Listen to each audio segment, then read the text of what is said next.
அதை என்ன பொறுத்த வரைக்கும் நான் இந்த என்ன சொன்னாலும் ஐயாவோட கருத்து என்னவோ ஐயாவோட முடிவு என்னவோ அதுதான் என்னுடைய கருத்தும் முடிவு.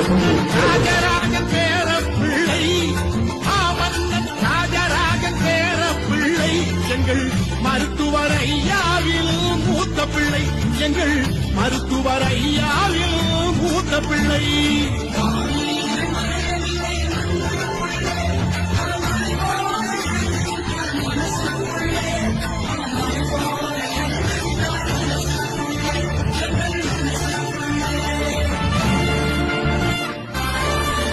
இரவு பகல் பார்க்காமல் இனத்துக்காக உழைத்தவன், இளைஞர்களின் மனத்தினிலே எழுச்சியினை விதைத்தவன், பொய் வழக்கு புனையப்பட்டு புகழ் சிறைக்கு சென்றவன், பொய் வழக்கு புனையப்பட்டு புகழ் சிறைக்கு சென்றவன், போர்க்கொடியை ஏற்றி வைத்து போராடி வென்றவன், போர்க்கொடியை ஏற்றி வைத்து போராடி